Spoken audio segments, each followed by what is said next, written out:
we? Okay. All right. Good evening. Good evening. Let me just share my screen.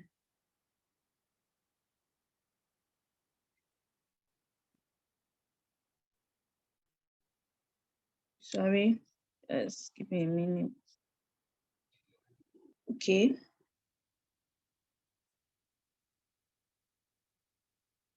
All right. Today we are going to look into a topic which is blockchain and smart contracts. All right. So first of all, I want to welcome us to Grand Time School. It's another beautiful time to learn and understand cryptocurrency, blockchain, and smart contracts. So I am Feyikemi. I will be your tutor for today. All right, let's go straight into the lecture. All right, so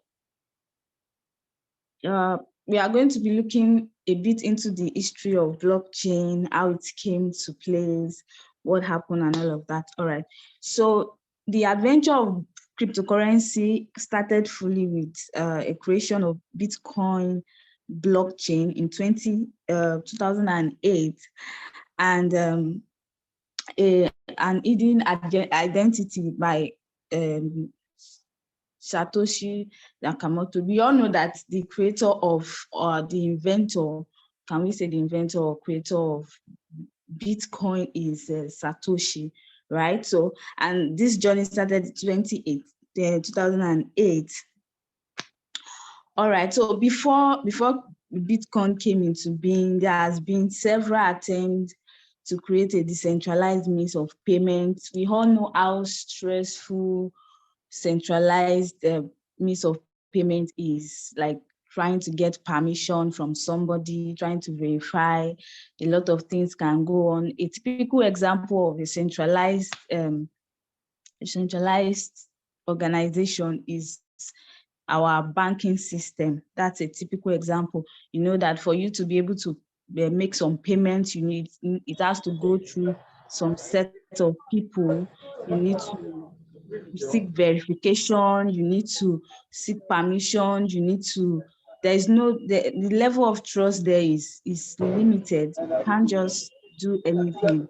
So that's brought out a need that needs to be met, and that is why decentralized organizations are being established, and this is why one of the reasons why we are here today, to learn more about it. So before Bitcoin came into being, there has been several attempts to create a decentralized means of payment, and the history of today's cryptocurrency can be traced back to 1983.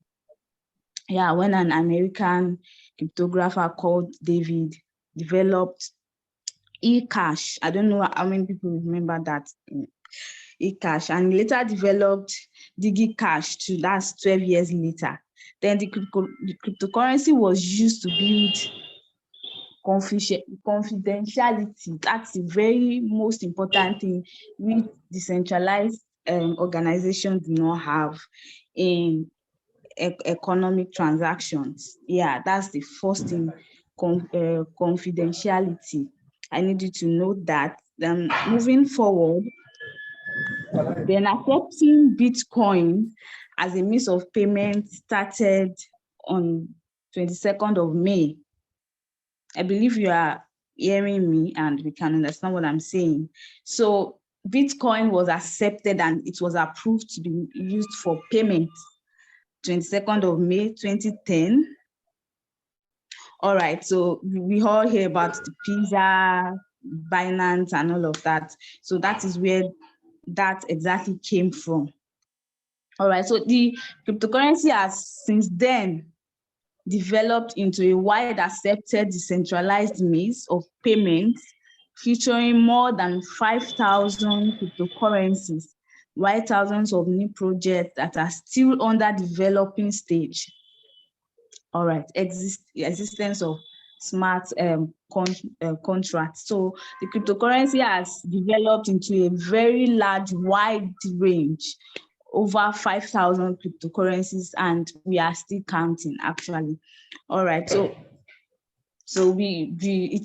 this topic is something that it's of great relevance. You need to understand what it is to be able to harness the power properly, and that is why Grand Time School is here, so that we can teach ourselves, so that we can understand how to use this knowledge and how to be vast in this space.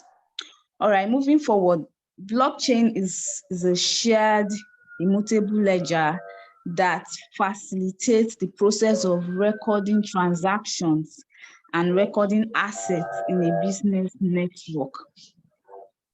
All right, so an asset can be tangible, it can be a house, it can be a car, it can be cash, it can be land, or it can be intangible as well. It can be intellectual property, but it is used to facilitate such transactions. So I want you to take note of that. Blockchain is used to facilitate transactions. It can be tangible, it can be intangible. Virtually anything of value can be tracked and traded on a blockchain network. So there's nothing actually lost. There's nothing actually lost on this. You can actually track it. It has a source, it has an end, and it can be traced to another end. So that means that every transaction, every payment, everything that goes on in the system can actually be tracked, can actually be documented. Nothing can be lost. All your transactions, all your funds transfer, all your payments can be recorded and can be traced. So nothing can be lost in this space. That's another advantage. Whether virtually or probably tangible assets, intangible, name it. All right. So virtually anything of value can be tracked and traded on a blockchain network, reducing risks and cutting costs for all involved. Please, can you mute yourself? Please, can you mute yourself? There's a background noise. All right, thank you. All right, as I was saying, that every transaction can be traced. Yes, nothing can be lost. So, and this particular feature, it reduces risks. It reduces risks. Then it cut down on costs and every other unnecessary or of unforeseen circumstances. All right. So we've talked about blockchain. We said blockchain is a shared and immutable ledger that facilitates the process of recording transactions, right? All right, so let's move straight to what smart contracts are. So smart contracts are simply programs stored on a blockchain that runs when predicted conditions are met. It's as simple as that. They are simple programs stored on blockchains. These smart contracts are stored on blockchains and they run when predicted conditions are met. So it's something that it's like it needs a trigger. It needs a trigger for it. It doesn't just start moving. It's not like an ocean that just flows freely. It needs a push. A condition has to be met for it to start to commence. Yes, to commence. A condition has to be met, so it doesn't just automatically come into place. It's a simple program stored on a blockchain that runs when predetermined conditions are met. All right, so they typically are used to automate the execution of an agreement, so that all participants can immediately certain of outcome without any intermediary involved or time loss. All right, just for example, I want to give an example. I want to maybe probably send a certain amount of token or fund to somebody or something. I don't need to consult anybody to do that.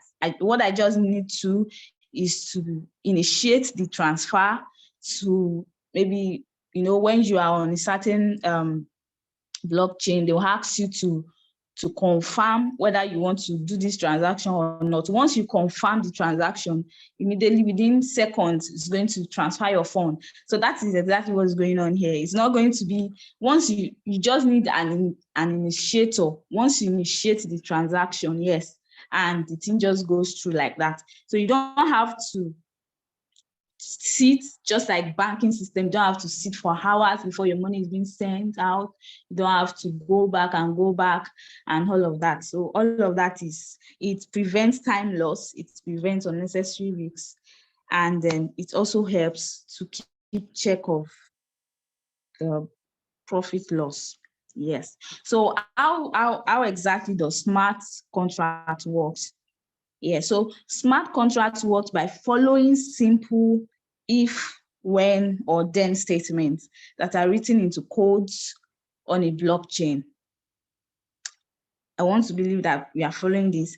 So just like I said before, that it's not like an ocean that just flows without any triggering or any initiator. This needs an initiator, and that is why when you want to perform a transaction, you have to initiate the transaction, then confirm your transaction. It doesn't just happen like that.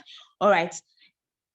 A network of computers executes the action when predetermined conditions have been met and verified. One interesting thing about smart contract is that, and blockchain, is that it doesn't just happen. It's not endless. It's not limitless. It's not something that cannot be tracked.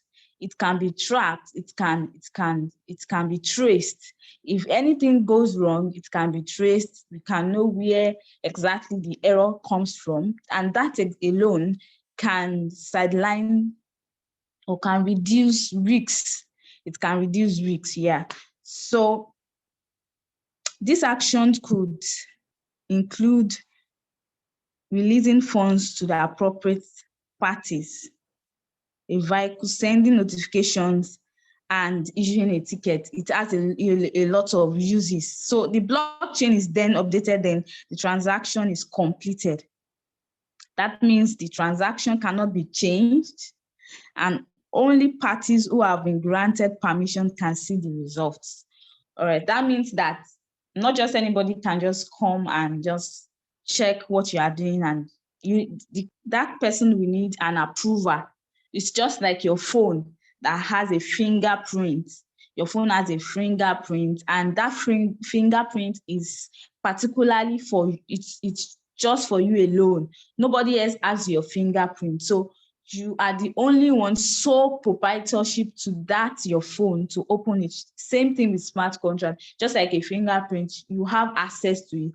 If you don't give your access out, nobody will be able to access your transactions. So that is, I want to chip this in, that is why hackers or people that that do frauds, they will need, probably they will ask you to click on a link, so that when you click on that link, that is when they'll be able to hack that's a way of you giving them your access, you have opened up your security, and they are able to come in. So without that, they will not be able to hack or get into your space, so to say.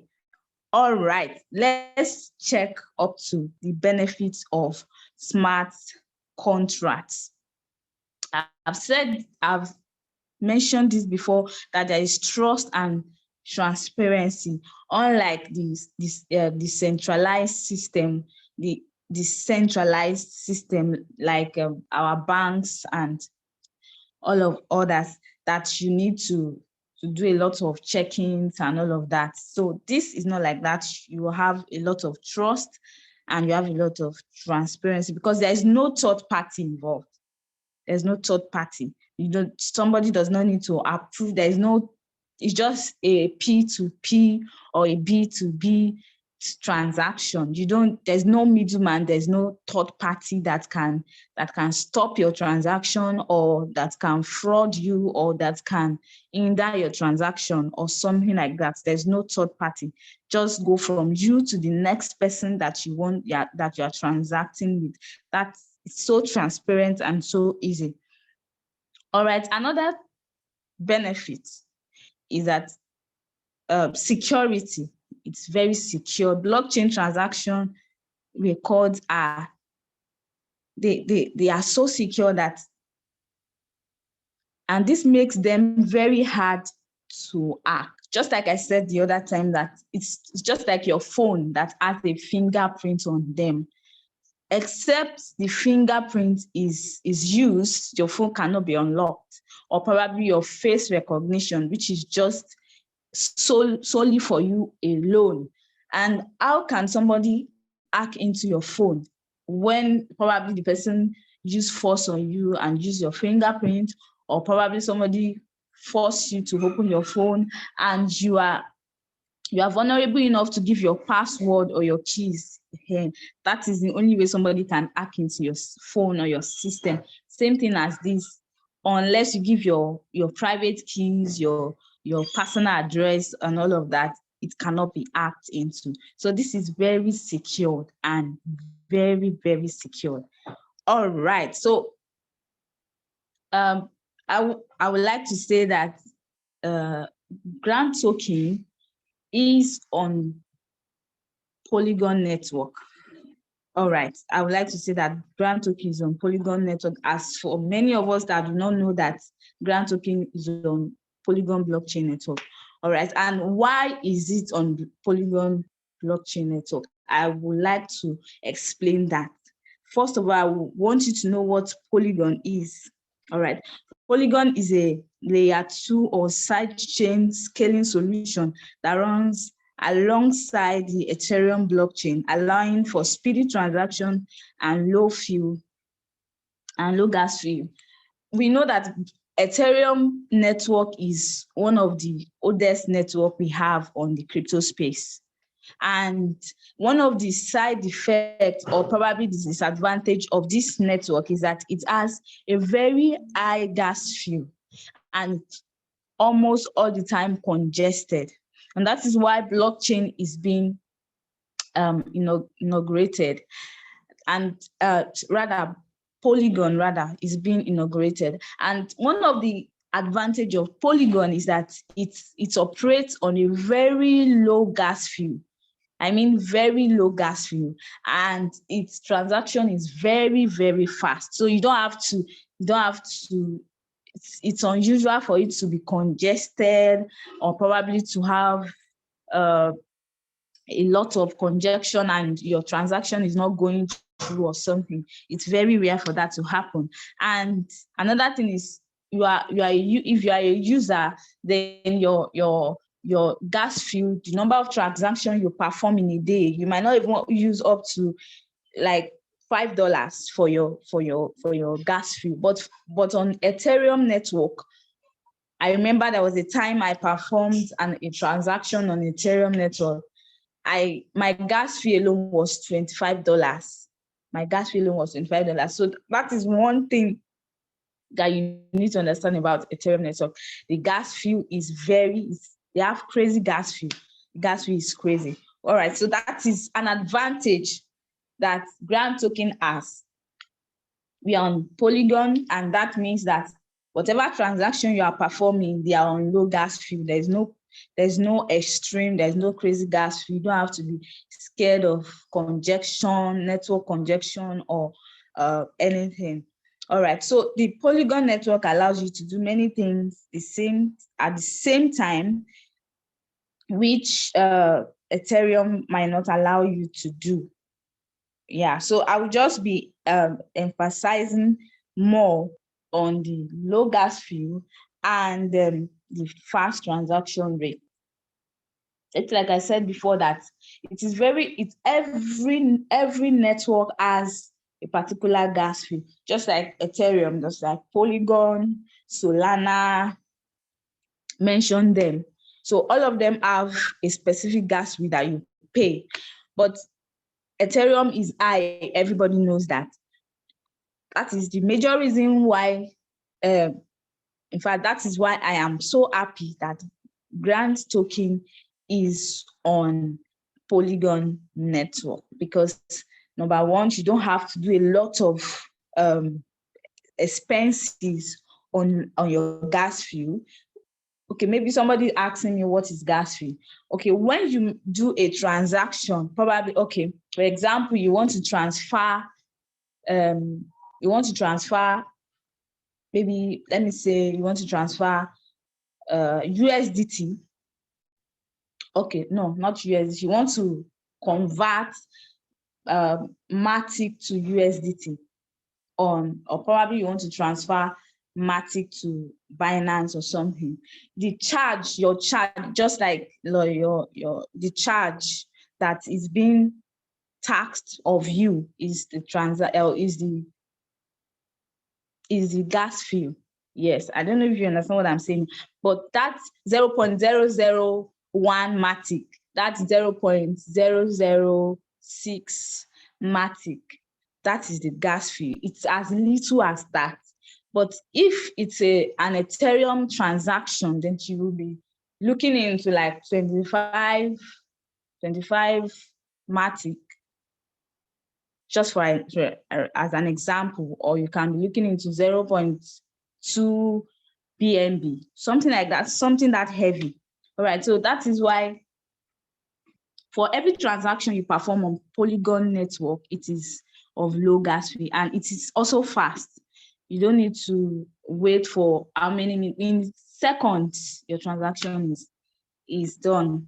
I believe that those of us that are not new to blockchain and crypto space, we are able to understand exactly what blockchain exactly is, and what smart contract is, and why Grant token is on Polygon. Thank you very much. I don't know if we have questions. I am ready to entertain questions now. If you have questions, please, let's have it. And if you don't have questions, please, let's move forward. All right, do we have questions, please? Do we have questions? Okay, if there's no question, and then we have come to the end of our class for today, blockchain and smart contracts. Thank you, Kami. Very interesting. Thank you so much. See you next week. All right, thank you very much. All right, bye-bye.